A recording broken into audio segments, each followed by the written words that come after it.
I thought it was interesting how Sri Prahlad took us through that little before we did the kirtan, took us through a little exercise. There's a there's a name for that actually. It's called Kairos. What is it again?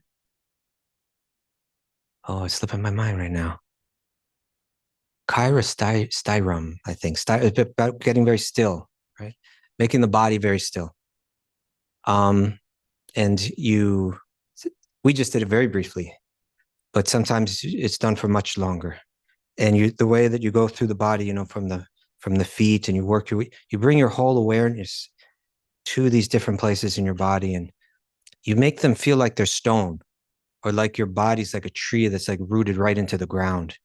And you come right all the way up to the top of your head. Sometimes they put a book on top of your head so that you're not like swaying at all. And then you sit really still. I used to do it a little bit, and for like maybe 20 minutes or so at a time, sitting very. Have any of you done that before? Sit like perfectly still. You don't budge, not even blink. Different things happen. Your mind begins to tell you to do different things. Like it says, "Oh, your face is itching" or something like that. You should scratch it now, and you just have to be like, "No, I'm not going to do that."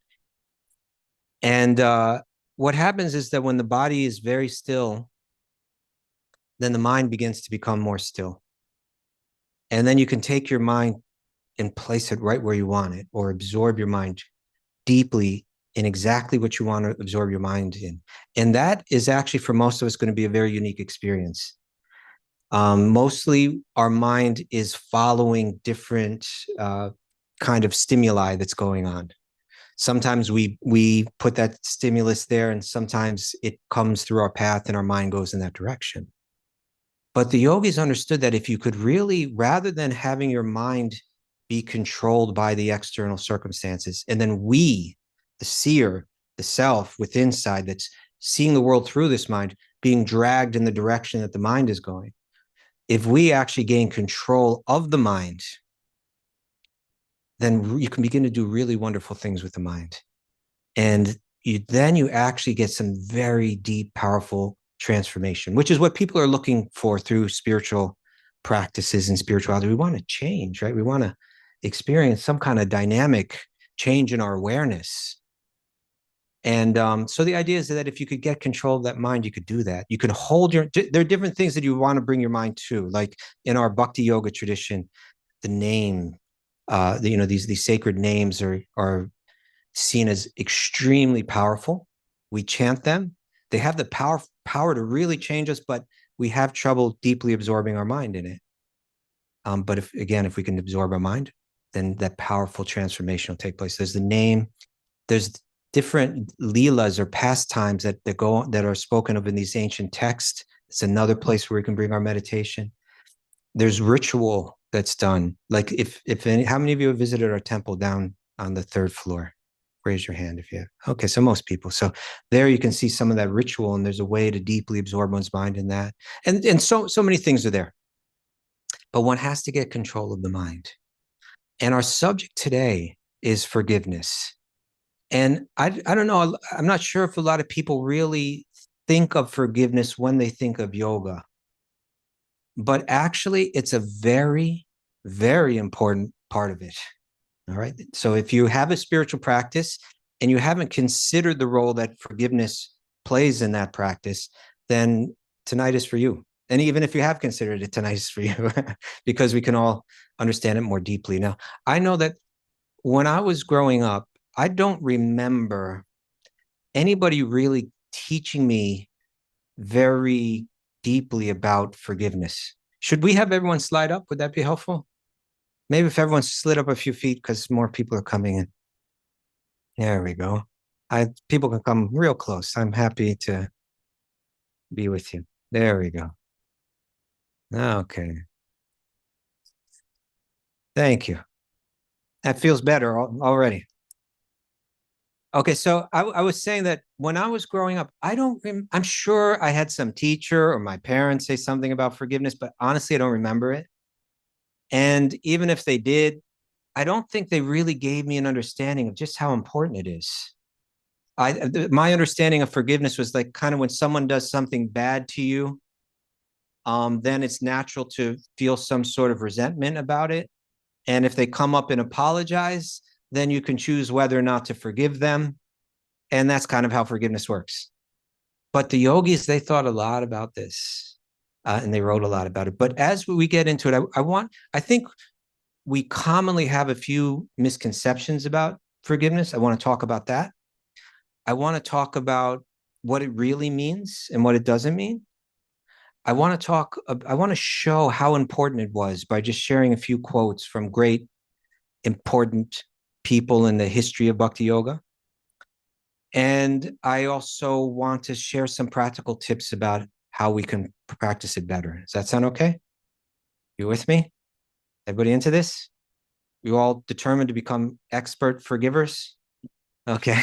So let's share the next slide. I've got it here, right? Yeah. Okay, that was the introductory slide. Here we go. Nelson Mandela, very important person, very interesting person, right? He says, as I walked out the door, that's a picture of him revisiting the prison that he spent. Anyone know how long he spent in that prison cell? 27 years. He spent 27 years in a small prison cell doing hard labor with hardly any freedom to speak to his family. His mother died when he was in there. His son died when he was in prison in those 27 years. Obviously, it was a strain on the marriage. When you're in prison for 27 years, it can do that. And it was all for a completely unjust reason, right? He was simply trying to bring attention to basic human rights that people should have. And he was labeled a terrorist for it and in prison for 27 years. I'd imagine he would have been there much longer if the world wasn't influenced by what he taught. And so that was the prison. So that's him revisiting the prison cell that he spent 27 years in years later.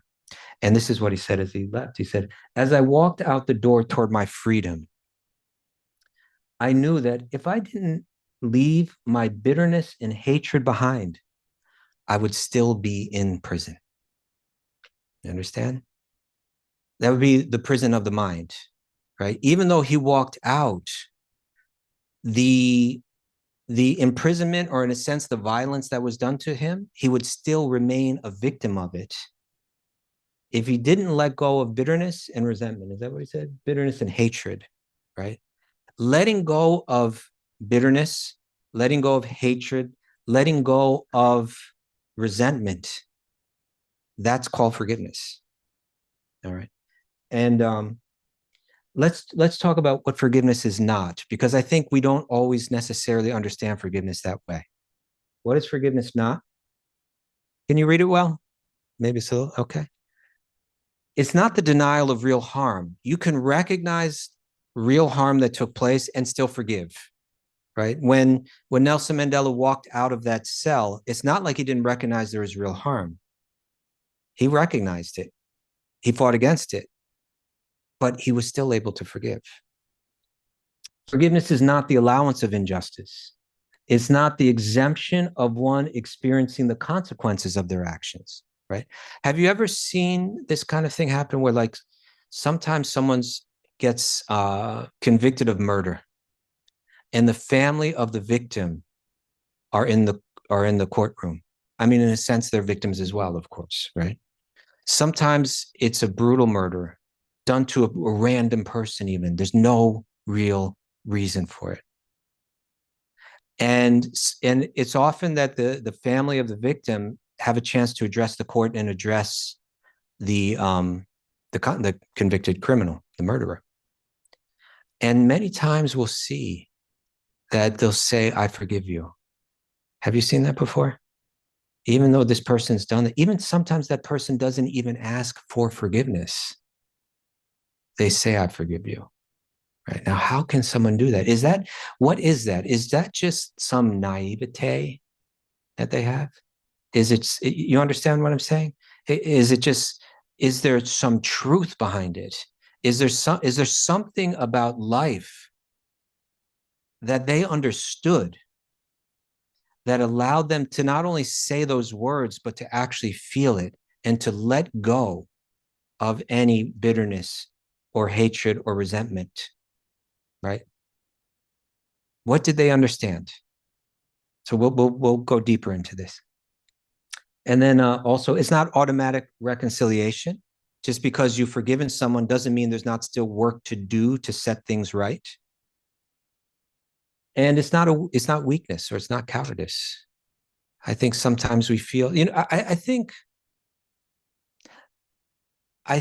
that the way that forgiveness is portrayed, or maybe the way that the opposite of it is portrayed in the media that we consume in our world, in the movies that we watch, and maybe some of the music that we listen to. When I was growing up, I was into punk rock. It's all about resentment. It's all, I mean, it was liberating in some ways, for sure, but it's mostly about resentment, and and I think the movies that we watch, they're commonly about something was done wrong to someone, and then it's about how they seek their revenge and eventually achieve that revenge, and we kind of cheer on that revenge, like, yes, they got them back, and we see that as a perfect kind of heroic tale, and it inspires us to be more like that, uh, unforgiving or seeking revenge, right? But is that it? I would. There are other traditions, let's say wisdom traditions, that they presented forgiveness in an entirely different way, not as a weakness, but actually as a strength. And I would say, as I was riding the bike down here today, I was thinking, I came up with a little saying. Are you ready for it? You show me a saint, and I'll show you someone who was treated unfairly and responded with forgiveness. You just go right down the list, right? Jesus Christ, he's being nailed to a cross. What does he say? Forgive them, Father, because they do not know what they're doing, right? They do not know what they've done, right? That's an extreme example, obviously.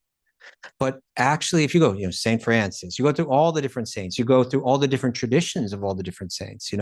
We practice this Bhakti yoga tradition from ancient India, and you can go right down the list of so many different examples. Every one, you're going to find an example of how they were misunderstood, mistreated, maybe feared sometimes, treated unjustly, often in extreme ways, and they bared no resentment towards the people that were inflicting that injustice on them, and they responded with forgiveness. So it's not weakness, it's actually strength. Let's go deeper into it. Then what is forgiveness, right? Forgiveness is from the Old English, I don't know how to pronounce this, maybe some of you do, forgifon. Does that sound right? Forgifon. It means away or completely, and geifen, to give. Forgive literally means to give away completely, right? To give it away completely.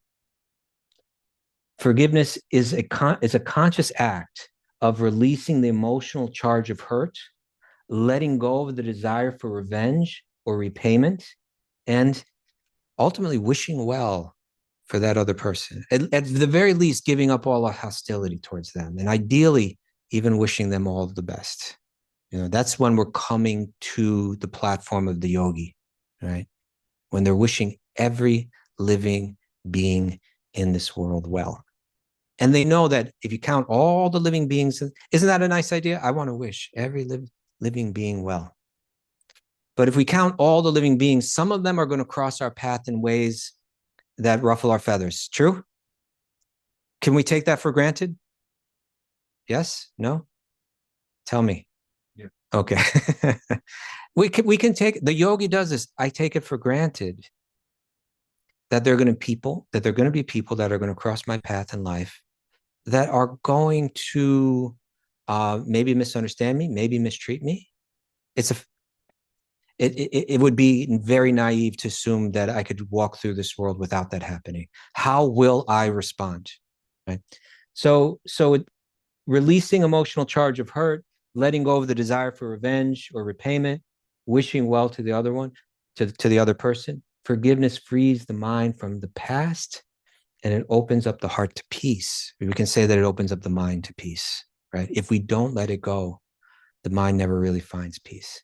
And the opposite of this, in a sense, you could say, is resentment, right? Resentment, from the Latin resentire, to feel again, right? To feel again. What's happened to you, you feel it again.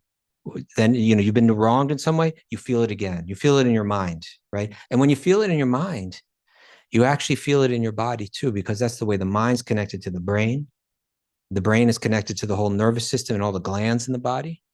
And when you relive the wrong that's been done to you in your mind, it sets off a whole chemical reaction within the body. The heart starts to beat faster. All these different chemicals are going through the body. This anger starts to rise up in you, and you traumatize yourself again, right? So resentment means you're going through it again, going through it again.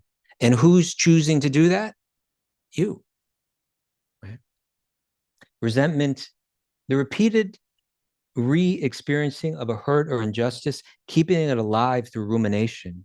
Resentment binds the mind to the past and fuels anger and bitterness. How many of you have ever had trouble sleeping because you had a loop of resentment going on in your mind? Anybody ever lie down to go to sleep and the mind went to what wrongs were done to you?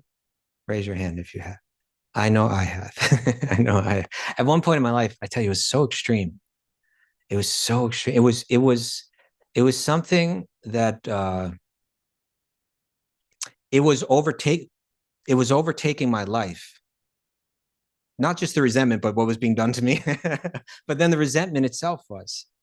And I would have a very difficult time falling asleep at night. And then I would wake up like at 1 a.m. And the instant that I'd wake up, it would be right back on my mind again. Imagine that. And then you wake up late and it was just a nightmare. I didn't really understand this. Even I had been practicing yoga a lot. I really never understood the importance, or you can say the power, the liberating power of forgiveness. Now I want to read some quotes. These are quotes from the Shastras, from the sacred texts of ancient India. Okay. And this one is coming from the Srimad Bhagavatam, which is really considered the most important text of on Bhakti Yoga. How many of you have read or some of the Srimad Bhagavatam or familiar with it?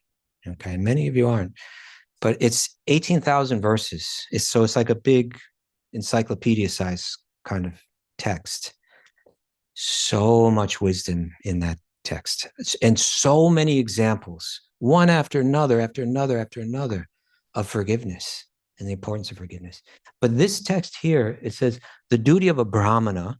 Now, what is a Brahmana? Brahmanas in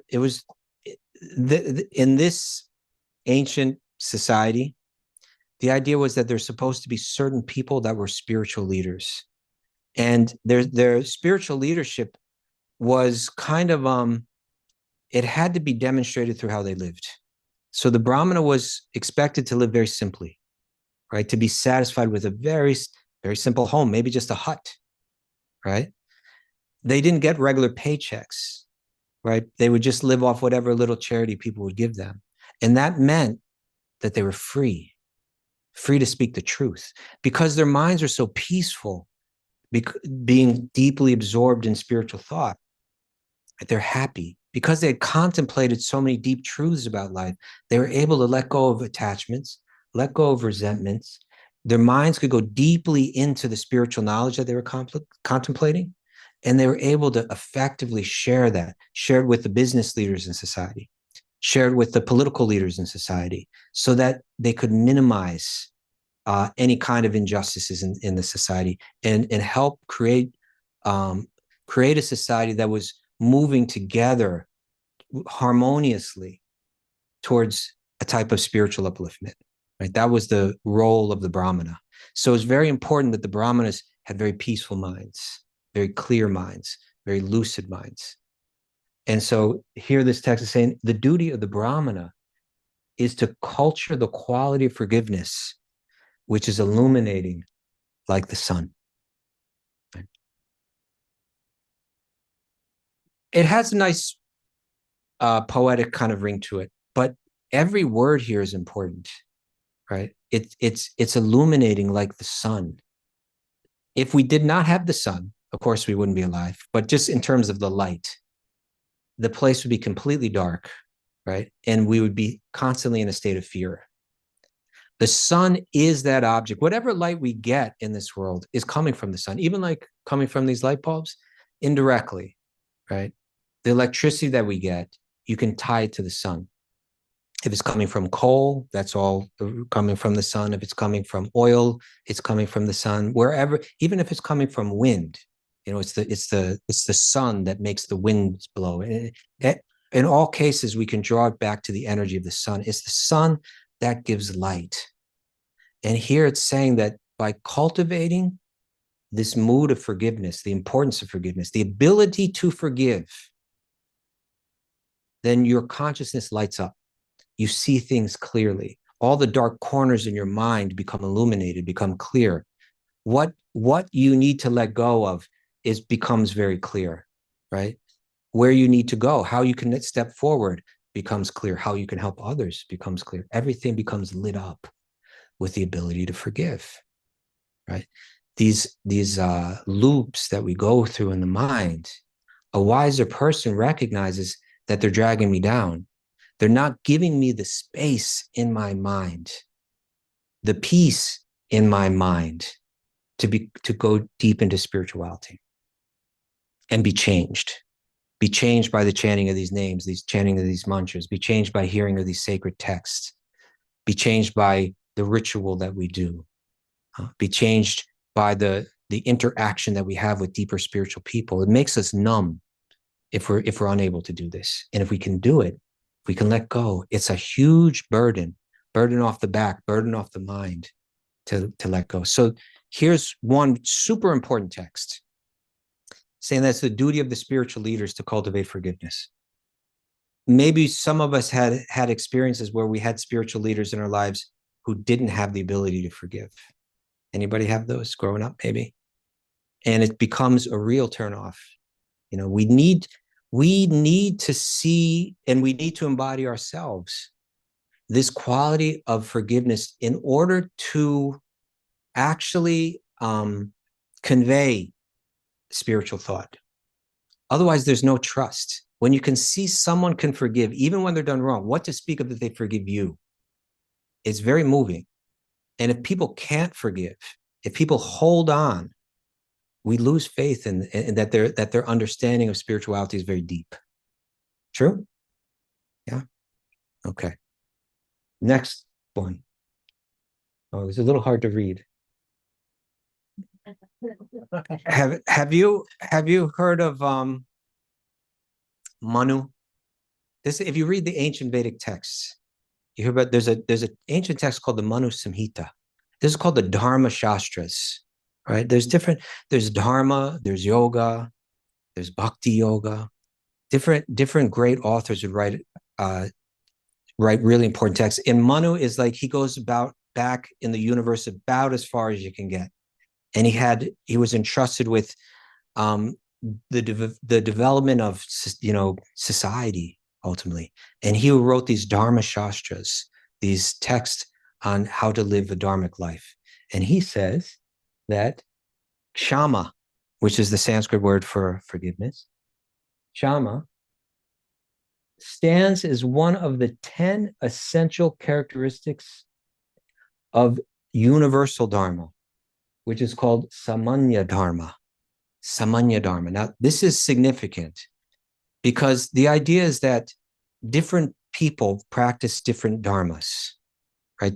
We all have a different purpose in life, a different role to play. And with that role that we play, there's certain ethics that we embrace and certain duties that we embrace that are part of that dharma. You know, a mother has one dharma and a father's dharma may be a little different, you know, and there's a dharma from the husband to the wife and from the wife to the husband. And for the business people, there's a certain dharma, you know, meant to be charitable, right? For the political leaders, there's a certain dharma. For the spiritual leaders, there's a certain dharma. For whatever it is, in whatever place, for the young people and the students, there's a dharma. For married people, there's a dharma. For retired people, there's a dharma. all of these were written in these texts. It's very brilliant if you read it, actually, that as you go through the different stages of your life, you know exactly what you should be focused on in terms of what are your duties in life. And so in this way, we have what's something called svadharma, your own individual role to play and duties to play and ethics to follow.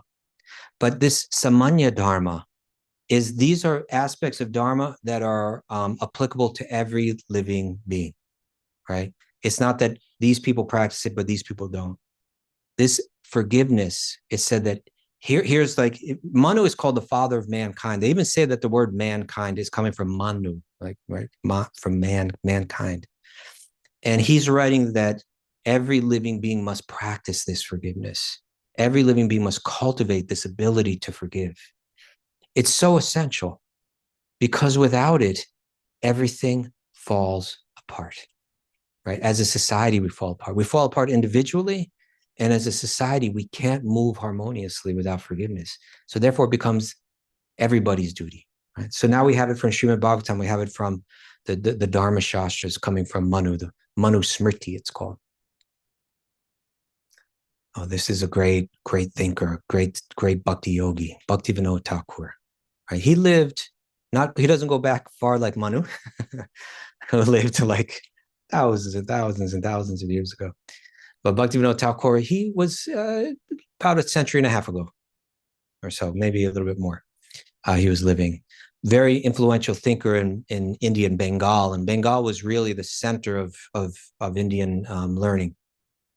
He was a prolific writer, a prolific songwriter as well, and just a deeply influential bhakti yogi. He influenced thousands and thousands of people to this day. And he's speaking about how forgiveness is an essential part of bhakti, not just something related to bhakti or something favorable for bhakti, but it's actually within bhakti. In other words, the teachings of bhakti are saying that divine love is actually where yoga goes, right? That then when we completely become enlightened, or when we completely let go of our false nature and completely come in touch with who we really are, we'll find that we are designed to serve with love, that's what we do eternally. And we feel the deepest bliss in that. And he's saying inside that divine love, part of that divine love, not something just favorable to cultivate the divine love, but within that love itself are special qualities. And he lists them and he says truth, humility, compassion, and forgiveness are 4 special qualities that are included in bhakti, right? If you don't have them, you don't have bhakti. As you develop bhakti, you develop these. And as you practice bhakti, you practice these. And forgiveness is in there. Forgiveness is very important. It's not just, for the yogis, it's not just an interesting side topic, but it's very central and very essential to a spiritual development. Are we making sense so far? Any questions so far? Happy to take questions if anyone has any. We'll take them at the end too, but if what we're discussing right now is, if anyone has any thoughts, I'm happy to take them. Feel free to raise your hands at any time. Yes. Just like, I mean, this like a social pressure to kind of have forgiveness, but it's like a process, you know? There's social pressure to forgive sometimes, but it's not easy to do. They have to, like, okay, that person hurt me, and that's their issue, that's their problem, you know? It is their problem. Is it a problem for you?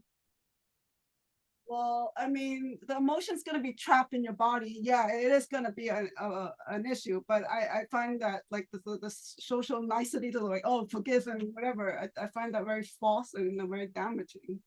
Okay. So you're saying that if someone does you wrong, you feel that forgiveness may not be the healthy response? I'm kind of trying to find out what like I feel like there's an individual process for it, and there's like social pressure to kind of forgive the other person, whatever. Yeah. Just to forgive while the person is still stuck with that emotion in their body. Yeah. So I don't know how to, and kind of wear this fake smile. No, I appreciate it. It's yeah. So, as we go deep, we're going to get to the practical side of this very soon. And let's see if that helps. And then we're going to come back and see if this answers your question. Is that all right? Okay. What is your name? Say again. One. Nice to meet you. Yes. So forgiveness, as one said, must be difficult. But for people who, because we can't change people, we Yes. can't forgive our side, right? But creating a healthy boundaries because you don't want to go to that game again. And this is important. I think we mentioned this before. In other words, forgiveness doesn't mean that you don't set healthy boundaries. Yeah. But forgiveness means that you're not just absorbed in setting the boundaries, but you're going to let go as well. And we'll go deeper into that. I'll share a little. Maybe some of you have heard this before. I think it's a credit to the Buddha, although like lots of things are, so it's hard to tell. If you can't find it in a particular text. But they say that resentment is like you're holding a hot coal, and you're thinking that it's going to burn the person that's done you wrong, right? The person that you're bearing the resentment for. You're holding that coal, and you're thinking it's going to burn them, but it's burning you. Right. So that's what that resentment is like. It's actually burning within our own selves. And we're like, well, I can't let go of it because that person deserves it. But it's not burning them. It's burning you. Right. So yes, we set the boundaries so that we don't get burned again, but then we let go of the coal. Right. So this goes to like my misunderstandings of what I always thought. I always thought it was letting the other person off the hook. And in order to let them off the hook, there better be a really good apology first, right? And then we sit around waiting for something that never comes, and we live with the mind full of resentment. And the victim is us, because as I was saying again, this resentment is reliving it again and again and again. I was sharing with you about how I was going through that one time in my life where it was really strong. And even all day, I would be like living out these debates in my mind. Like they said this, and then I'd be saying this, and then they would say this, and then I would prove that they're wrong by saying this, and everybody would recognize it. And I would win.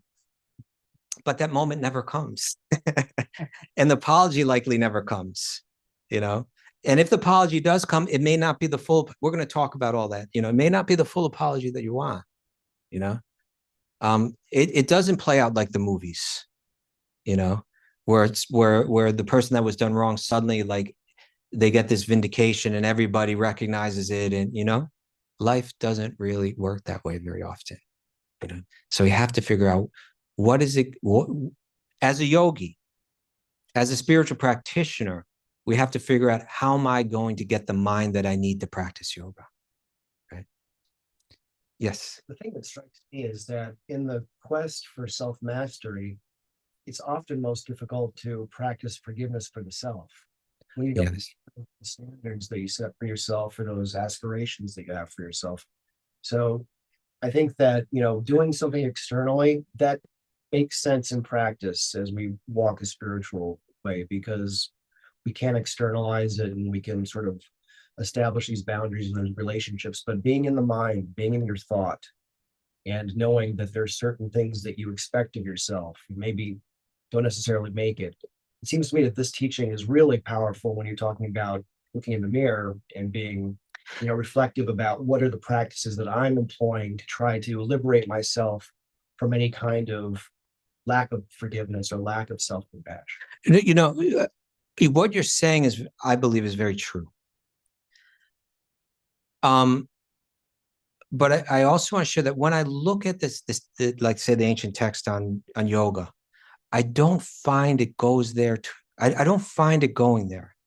Where I find it going usually is knowledge of the self. In other words, if you truly understand your nature, then you're relieved of that, of these, I guess, feelings of pain that are related with a lack of self-esteem, right? And so therefore we play loops about ourselves, and you could say that they're unforgiving, right? So I see that it seems to me, I don't see it worded that way as like forgiveness for yourself in these ancient texts, but I think we do have to do it. And I think especially the way these texts speak about it is through self-knowledge. Really understand who you are. When you're down on yourself, you're not understanding who you are. You know, you're not understanding. You're identifying with some part of your external apparatus, your body or your mind. You're identifying that as you. You're disappointed in it, and therefore you feel a lack of self-esteem. And the cure is to understand your true nature, that you're not your body, that you're not your mind. But I think we could call that, in a sense, a type of self-forgiveness. I appreciate what you're saying. You know, that we can't live in loops with resentment towards other people, or in a sense of resentment towards our own self. And we can't say self. Yeah. Judgment of ourself. You know, it's interesting that the word I'm bringing up the term, like say atmagyana, knowledge of the self, as the cure. But it's interesting that the word atma is used a bit. It's a bit flexible how it's used in these ancient texts, because although it's most often it's used to draw a clear distinction between the mind and the body with the self. Right, here's the self, the atma, and then there's the mind and the body.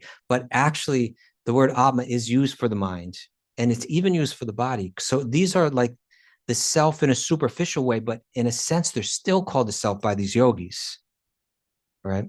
And so we should luminous thought, you know, means that I understand who I am as a spirit, eternal, not this body or this mind, but I understand that I'm moving through this body with this mind, and I should relieve myself, not necessarily relieve myself of any feelings of remorse, but unhealthy loops of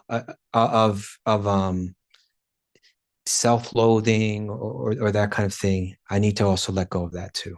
Yeah. So that's thank you. That's an important point. Yes. Something that came to mind as I was hearing everyone's thoughts. I have a microphone right here, so others can.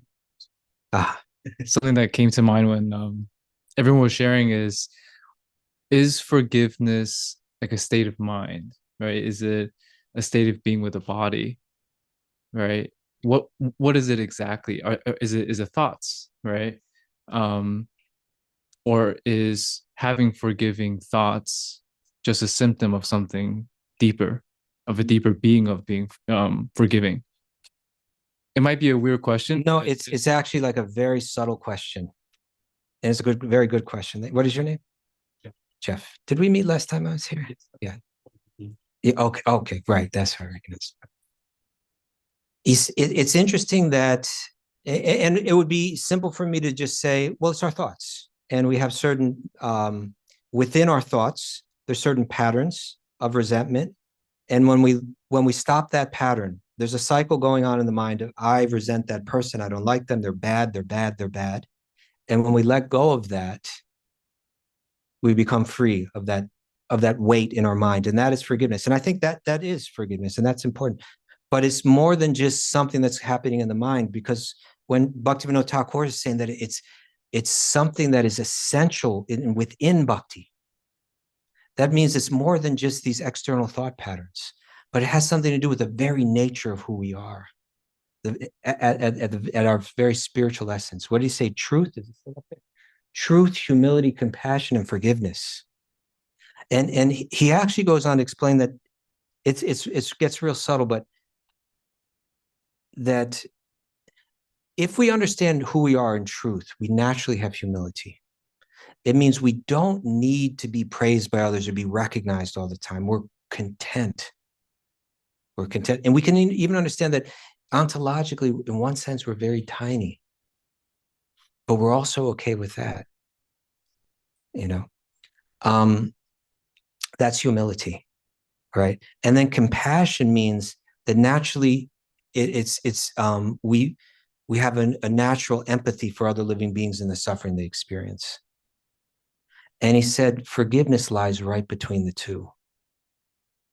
Right between when we have deep humility and we have a sense of compassion, then forgiveness. We can't hold any resentment towards any other living being.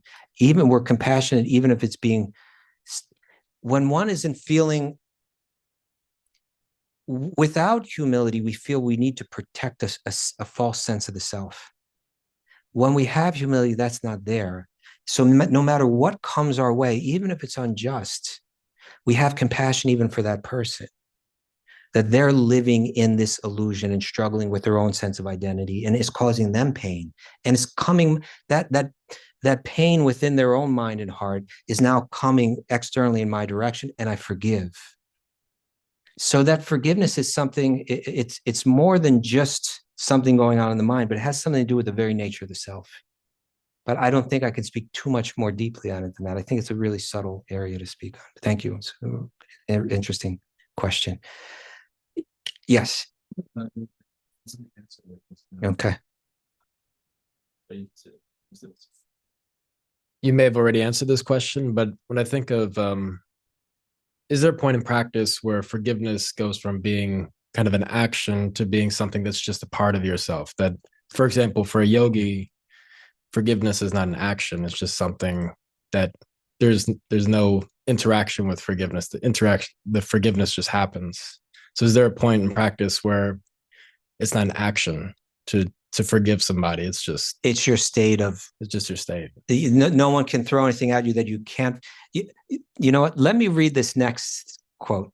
Okay, sure. I think that's a very interesting thought, and I think you're onto something. In other words, yeah, I think you're exactly right. I think what you're saying now is kind of clarifying what I was saying, trying to comment on what Srila Bhaktivinoda Thakur was saying, that, yeah, when you're actually fully situated in the self, you're not in a place to hold resentment. It's not part of you. Forgiveness is what's part of you. Yeah. Look, I really want to take everyone's question, but what I want to make sure I get to would you mind holding it? And let me read this, and then I want to get to the practical stuff too. But we're going to get to everyone's question. I'll make sure, okay? So let's look at this. This was the last quote I wanted to share. This is a painting of Yudhishthira Maharaj, but in a unique point in his life. All of these great, he was the elder brother of Arjuna from the Bhagavad Gita. He was really the king, and the battle that takes place, at the end of the Bhagavad Gita in the Mahabharata was so that he could again regain his throne. He was an incredibly powerful leader, but he was the deepest spiritual thinker. They called these kind of kings Rajarshis. They were both kings, but also rishis. They were deeply spiritual people. And we see that there's a common pattern in their lives, that they would take on the responsibility and the anxieties to rule a nation, but they weren't trying to hang on to power. Right? We just had an election where both candidates were like at least 77 years old or something, right? These men, they weren't trying to hang on to power. They were trying to raise someone up that can take on the role, get someone really qualified, and then as soon as possible, live like a sadhu, live like a yogi, and wander off to the Himalayas and let go of everything, right? Let go of everything. And the Bhagavad Gita it takes place right at the moment. It's a crucial moment in the Mahabharata, the great epic that it's part of. Uniquely, Arjuna and his 4 other brothers were all married to one woman, Draupadi, right? We won't try to explain all the details about that now. But they all loved her very deeply, and she loved all of them. And she was essentially, we would say she was sexually abused. They tried to strip her naked. Their cousins claimed that she was their property. He exposed his thigh to her and said, "You sit here now. You're my property." And she refused to. And then he said, "Strip her naked," right in front of everyone. And they tried, and Krishna intervened mystically, and that's a whole long story. But in that moment, Arjuna and Yudhishthira and their other brothers were exiled for 13 years. They had to walk off. But before they walked off, they all took vows of what they would do when they came back. Because there was a whole plot. This all happened in this crooked gambling match, and there was a guy that was rolling the dice. He was actually their uncle. and or at least the uncle of Duryodhana, their cousins, and he was cheating. You know, he had his crooked way, and it was all his scheme to as a really crooked way of taking over the government and destroying their cousins. And but what was done, the fact that these horrible men had taken over the government was a big problem. And the way that their wife was treated, even their own lives had been, there was many attempts to assassinate them by their cousins. And then but what they did to Draupadi, to their wife, was just entirely unbearable for them. And so as they were about to walk off to be exiled for 13 years, they all took vows. Do you know what they vowed? Who they were going to kill when they came back, right? Now, I used to talk about this in yoga audiences. Everyone saying, is that a very yogic thing to do? But after the Me Too movement, I found that people are like, yes, right? Let's, you know. And so they all took vows of who they were going to kill. And Arjuna was waiting 13 years for that moment to come on that battlefield. And if we were watching it as a movie, this would have been the moment that we're all waiting for, right? Like they're going to do it. Now they're going to carry out these vows. And of course, when Arjuna got on that battlefield, he saw that the dearest men in his life were on that battlefield. His grandfather, his guru, you know, and so many other relatives and so many other important people and special people. And he realized he just lost heart. And he felt such a deep sense of anxiety. And that's when the Bhagavad Gita is spoken to address that anxiety, right? But prior to this, they went off for the 13 years, but their wife, Draupadi, they were all warriors. And she was also raised as a warrior princess. You understand? She was born in the family of, not only born in the family of warriors, she was born from a fire. And when she was born, there was a like a, what do you call it? Like an oracle, you know, that she will be the death of thousands of warriors, you know. And she was fiery. And she was saying, your vows are good vows, but why are you waiting 13 years to do them? You should be doing them right now. And Yudhishthira, who's the elder brother, and all the other brothers are going to do exactly what he says. They had such admiration for him. He was very worthy of that admiration. And he said, no, we gave our word, you know. And she's saying, how can you be so forgiving? You're always so forgiving. You're a warrior. And then he gave this talk on forgiveness. I've only have a small part on it here. It's a long talk. It's fascinating. And it's very moving. And I'll just read a bit from it now. This is Yudhishthira speaking on the importance of forgiveness. He says, forgiveness is truth. Forgiveness is stored ascetic merit. That means that yogis would go off into the mountains and find a cave and perform austerities. And through those austerities, they would develop power, you know, merit, like karmic merit, or even spiritual power. And he said the power to forgive is just like that. The power that you get from doing austerities and denying yourself every comfort in life and concentrating the mind with, you know, extreme yoga concentration, the thing that yogis could levitate, yogis could manifest. Forgiveness gives you that stored ascetic power. He says, it is by forgiveness that the universe is held together. A family can't hold together without a marriage can't hold together without forgiveness. A family can't hold together without forgiveness. What to speak of a society can't hold together without forgiveness. You know, we're seeing in our own political world, in our own nation, that there's just a bitterness towards, it's not like, you know what, we see things different, but let's all cooperate and try to make this work. No, it's bitter attacking of one another, no forgiveness, right? It's forgiveness that holds the universe together.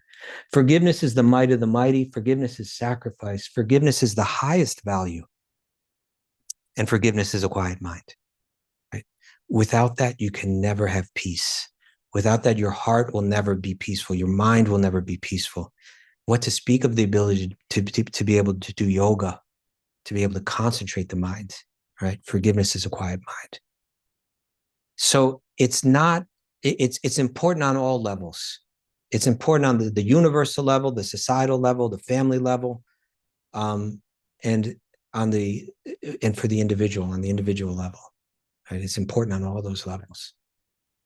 we need to understand that who benefits the most when one forgives? It is the self, the person that forgives. It's they're actually freeing themselves. Even if they don't let go, the damage that has been done to them continues and is replayed and replayed and replayed and limits them in different ways. So again, the forgiveness is not letting someone off the hook. I was mentioning people doing that in the courtroom and saying, I forgive you. They're saying it as the person's going off to life sentence in jail. You understand? Or even off to a death sentence. They're saying, you're going to be killed now for the wrong that you did, and I forgive you. You understand? So it doesn't mean that there's no consequences for the action that was done to you, but it means that you're not going to bear any animosity to that person anymore. You're not going to torture yourself with that. Okay.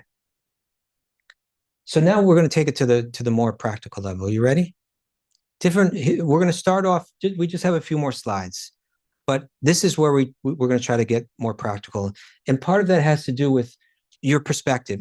And this is knowledge. This is from the yogic text. This is perspective in the area of karma, how understanding the law of karma, the law of action and reaction can empower one to forgive, how it plays into that. Are you ready? You all understand karma, basically, right? The idea that for every action that we do, there's a reaction. Okay, so shared responsibility. We ourselves have committed offenses in the past. We're probably doing them in the present. We're likely to commit offenses to people in the future. And what comes to us now is a reaction to the actions of our past. This is the way the yogi sees, right? If someone is sending some kind of negative energy my way, it's because I've sent somewhere in the past, I've sent some negative energy to someone myself, and now it's coming back at me. Am I going to keep the cycle going, or am I going to break the cycle by letting it go? Right now, there's a sensitive question with this. Right, this idea that whatever you get in life, you've done something to deserve it. Right, it's a question that I see. It wasn't such a I've been practicing Bhakti yoga for almost 40 years now. I think like 38 years. And back when I began this, when people spoke about karma, they didn't go to this point so often, but now I see people go there right away. And that is the idea that, oh, but you're blaming the victim, right? And now it seems like that people that have better karma, people that are wealthier, people that are more attractive, people that have different advantages in life, they're better people. And people that are in disadvantaged situations, it means they're worse people. Is that what you're trying to say? And I can understand that question, right? There's a logical, you can follow that path logically. It makes sense. But I want to share some. Have any of you thought that question before? Wondered about that? Okay, so let's just briefly talk about that. And I'm just going to share I'll share two things. I'm going to share two things. The first thing is that the texts that teach about karma teach us how to understand those texts. In other words, it's described that the sacred text came through the meditation of one great sage. What was his name? Vyasadeva, right? And it specifically said that out of his compassion, he went into deep meditation, connected with this information field, downloaded it, edited it, wrote it down so that we would have this knowledge. What was his purpose for it? He did it out of his compassion. He saw suffering and he wanted to relieve suffering. So whatever we draw from those texts will only be properly applied when it's applied with compassion. If it's applied as a weapon, if it's applied to gain advantage over someone, or to harm someone in any way, then it's a complete misunderstanding of how it works. That's one thing I want to say. That makes sense?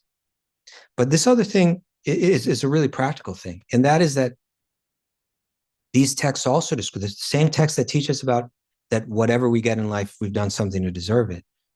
They also say that they tell us how karma works, and they have Sanskrit terminology for this: prarabdha karma, aprarabdha karma. It means that the way karma works is that you do an activity and a reaction comes from it. But when that reaction comes, is difficult to say. You've heard the term instant karma before, right? The idea that you might do something and immediately it comes right back at you. So that's a possibility. Or it may come back after a short time, or it may come back even in another lifetime.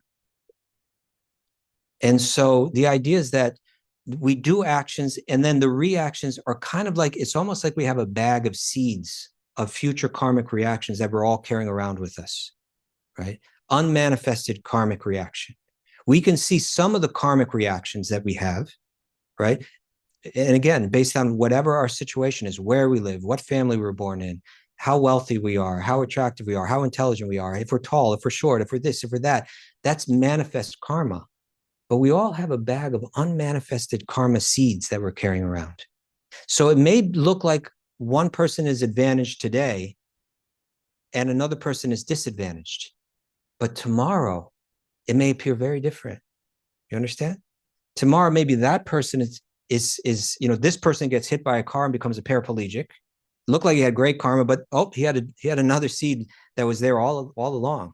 And then this person's karmic situation is going to it suddenly turn a completely different direction. And then we're going to be saying, oh, he must have been the good person and he wasn't the good person.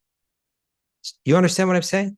We can't judge externally who's been better because we don't know what karma we all have in the future. And therefore, this is the important point that I want to share. Therefore, the yogis don't judge, right? We assume we all have been up and down. We've all been man, woman, black, white. We've all been from all different nations. We've been in all different species, animal, even plants. We've all been sinners. We've all been saints, right? And we've been going through cycles like this so much. So why should I judge anyone, right? It's kind of like we're all going through all of this. That's the mentality. That's the way it's approached. That's the way the yogis teach us to approach it, right? Never as a weapon like that. Is that helpful? Okay. Let us move along. How am I doing on time? Am I run out of time already? I should move a little fast. Go a little fast. Okay. Okay. So then I'll move a little quickly, but there's only a few more slides. So one is the karmic shared responsibility, right? If something's coming at me, I'm part of it myself. Conditioned behavior.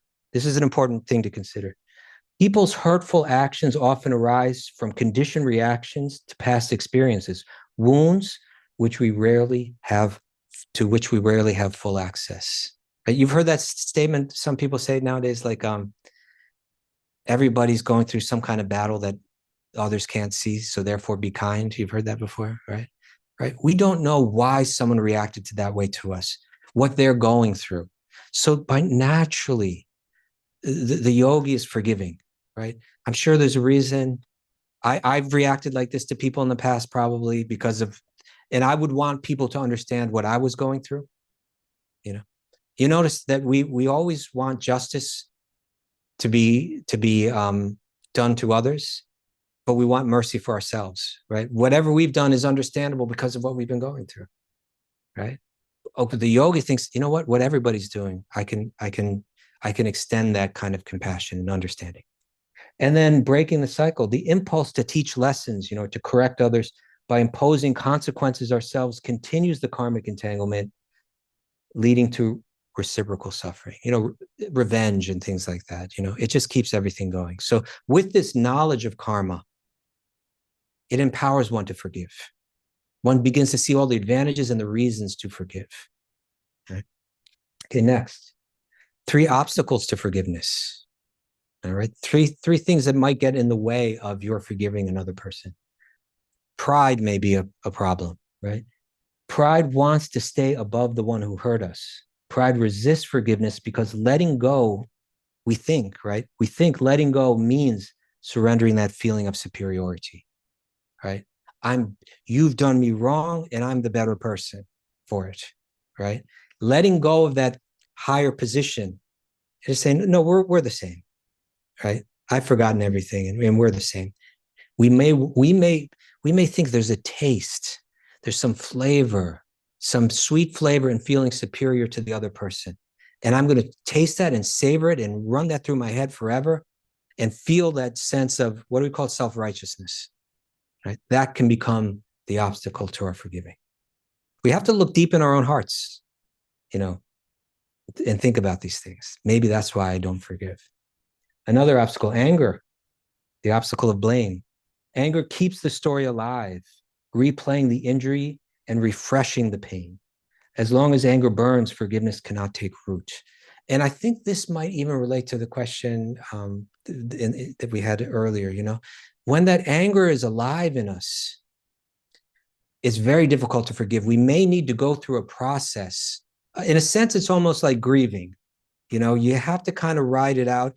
Then you have to come to a stable place, and then you have to choose to forgive. And if we're going to choose to keep the loops going and keep the anger fresh, then the wound is going to remain fresh, and it'll be very difficult for us to forgive. And then finally, fear, the barrier of vulnerability. Fear warns that forgiving will make us vulnerable again. It confuses release with risk and keeps the heart closed to protection. That makes sense? We think, oh, if I forgive, then the same thing can happen to me. But no, you can still set the boundaries that you need to set, right? Keep yourself safe in a sense and forgive. Do both. Okay. And I think this is our last one, 4 tips for forgiving. You all want to learn to become good forgivers? This might be helpful. Really think about this. Do not crush the one who seeks forgiveness, right? Sometimes someone apologizes. Avoid humiliating them. Asking for forgiveness requires courage. It's not an easy thing to do. Someone comes and even gives us any kind of apology. We should try to honor that. Avoid forcing an admission of guilt. Do we all do that sometimes? No, but you got to admit what you did was wrong. Avoid forcing an admission of guilt. Pointing out a mistake is different from demanding its admission. Forcing it only creates conflict. In other words, in the setting of the boundaries that need to be set, you may need to talk about what went wrong, what was done that was wrong. And you can do that without forcing them to admit that they were wrong. And that will also give you the freedom to forgive. Right? Next one, do not question their sincerity. Right? Someone apologizes, and probably most of the time, when do they really mean it? They're just saying that, Accept apologies as they were offered. Doubts block relief forgiveness can bring. Right? Just maybe we'll be better off if we just accept it as they say it and let go. Right? And finally, accept indirect apologies. Recognize changes in behavior or acknowledgement as genuine signs of repentance. Even if it's a little something, accept it. I know, and when I was sharing with you earlier all this resentment that I was going through, and you sit there waiting for the day that the person is going to come and give the real apology, and you want it to be in front of everyone too. It's a little fantasy, It won't come. Don't count on that. If we're lucky if we get a few real sincere apologies in our life. You count the years and how many really genuine, deeply sincere, at least let's say the expressions of it. Well, there may be people that are feeling deeply remorseful that never come and express it. And there may be people that express it like it's nothing, but they don't really mean it. We may get a few really sincere apologies in our life. There's not going to be that many. So let's learn to forgive even if there's anything there, right? And again, because it's going to relieve us. I just want to share one last point. And that is that when we don't forgive, we keep this battle alive. We create enemies. It weighs on us heavy. If we can move through this world with feeling that I don't have one enemy in this world. On the podcast, we do Wisdom of the Sages. My partner and I, Raghunath, we talk about these sacred texts, which is really serious business, but we do it with a bit of humor and everything too. And we say that everybody has a crazy Joe Davola out there. Do you all know crazy Joe Davola? Anybody know Crazy Joe Davola? Crazy Joe Davola was from one episode of Seinfeld where like there's this crazy guy that's out to get you. He hates you for there's no good reason. It's just all in his mind and he's out to get you. And everybody, no matter how nice they are, they got some crazy Joe Davola out there, that wants to get them. And it weighs on you, when you feel like you have an enemy out there. The yogis, they knew that weight it just takes up too much bandwidth in the mind. And so they just knew that rather than fighting the battle, the far wiser thing to do is to let it go. It's so much easier to forgive. And then you let go of all of that tension.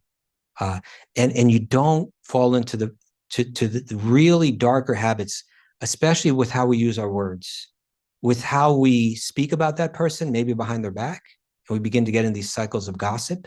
It's no good for the yogi. Entering that's for the materialists. The yogis don't go there. And also speaking harsh words to another person. When you shoot those words, even if they've done something to you that was wrong, and you shoot an arrow of a harsh word at them, the wound of those, the yogis say the wound of the harsh words is they're far sharper, than knives and swords and arrows, right? They're very painful words. We need to be really careful how we use our words. And so if we learn to kind of, as I'm sorry, I'm forgetting your name. Matthew, that's right. Matthew, as he was speaking to, that the yogi gets to this place where forgiveness is just their natural state of awareness, state of existence. And they're not sending out any of this attack and creating enemies and bearing all that weight. Okay, so we're nearly out of time. Maybe I could just take these couple questions that were out there. Yes. You were here last time I was here. Yeah, I remember. yeah. Your name again? Samba. Samba, that's right. So my question is, when you think about the example of Mahabharata, Yudhishthira, they took a break for 13 years, but they did not forgive Kauravas. They actually punished them. Yeah. Well, let's be careful to separate the idea of taking action, corrective measures, setting boundaries. All those things can be done, and one can still forgive. It means that Yudhishthira did not bear any resentment. The father of all of his cousins, Dhritarashtra, in one sense, he was the cause of all of this. And after Yudhishthira and his brothers killed all of his sons and took the kingdom from him, he continued to honor him like his uncle, right? He lived in his palace. He cared for him throughout his old age. So he was very forgiving, but he still did what needed to be done. Okay. Does that make sense? We have to be able to put those two together in our minds, not see them as conflicting truths. Did that answer your question? Was there more that you wanted to share? Yeah. Should God punish those people, or should we, for example, if something happens to me, somebody wrongs me, then do I need to wait for God to take action, or can I take action? For example, without resentment, I can punch him in his face without it. You see, when we start to talk about dharma, it becomes very subtle, and so it's very difficult to give an answer that's going to cover all situations, right? If someone's attacking someone, then you're going to have to get physical, maybe, or some people, maybe that's their duty, and other people it's not. And so all of these, that's why what I said earlier was so significant, because different people have different dharmas and different ways they're meant to respond. And even Yudhishthira, who's called the Dharma Raj, the king of Dharma, he struggled in Mahabharata to understand what was the right thing to do often. All that being said, the Manusmriti is saying that this forgiveness is this samanya dharma. It's something that every living being needs to cultivate. It's not dharma just for some people. So the subtleties of it, we would have to talk about exactly what happened. And even then, I don't know if I can give you the right answer.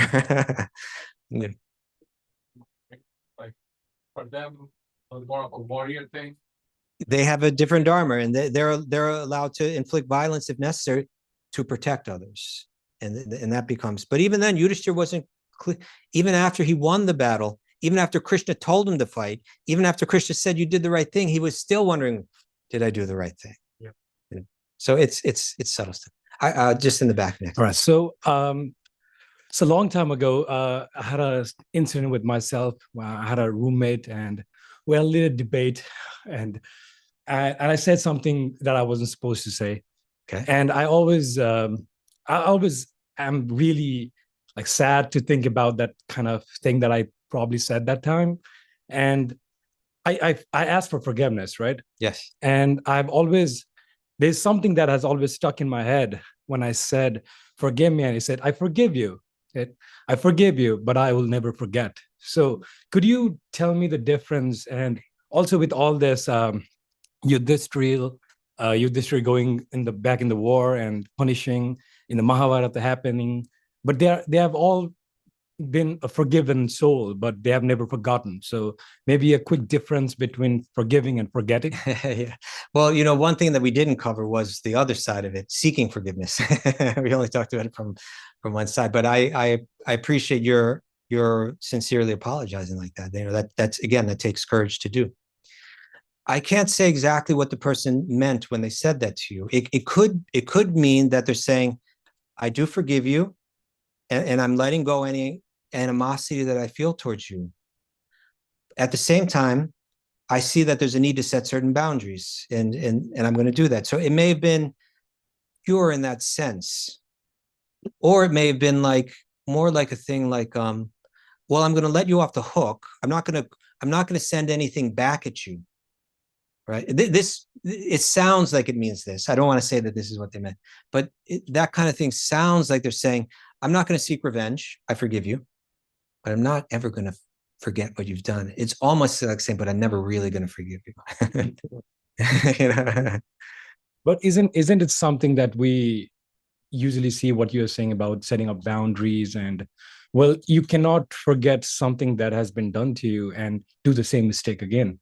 Say something has happened to you by someone, but you can't expect the same thing, and it's wrong of you just to expect the same thing because they have already failed you in certain aspect of that thing. Let me just share this. We could have a million questions right now about this incident and that incident and how sincere this was, and it's subtle. So we're speaking in generalities here, in one sense, right? Dharma is very subtle and very difficult to figure out what's always the right thing and the wrong thing. But let's try to grasp this general idea, this one big general idea, and let it, if we're yogis, this is what I'm suggesting. If we want to practice yoga, if we want to practice spirituality, then we have to learn to forgive. We have to learn to let go of resentment. It's not just, it's not like, I can choose to do asana, but if I'm a yogi, I don't have to do asana, or I could choose to practice this. Forgiveness is something that every yogi is going to have to learn. And if it's not something that we are consciously cultivating and practicing, then we're not fully practicing yoga. And we can expect that our practice is going to be, there's going to be all kind of obstacles in our way. It's going to be difficult to practice. It's going to be difficult to have that deep absorption of the mind that's necessary for yoga. That is yoga. So how exactly it plays out, and I'll say this as well. We have a short lifetime to live. And the deeply spiritual people, we generally try to rationalize and justify not changing too much. But when we meet someone that's deeply spiritual, really deeply, we see that they're radical in many ways. They're radical in their forgiveness. They at the end of Yudhishthira's speech that I had up there, he says, those that understand this can forgive anything, right? We see Jesus on the cross. He's being nailed to the cross. And he's saying, forgive them, Father. So we can spend our life trying to see, how much do we need to bend to this? Or we can think, how am I going to get there? How am I going to get there? And I think if we can learn to think like that, then our spiritual practice won't just be a superficial practice, but the actual real transformation will come. So I hope that addresses your question in some way. Yeah, I guess. Yeah, I guess. Yeah. Okay. Thank you very much. Any other questions? we're out of time, I believe. But I'll stick around. So if I'd be happy to speak with anybody if you'd like to take it further.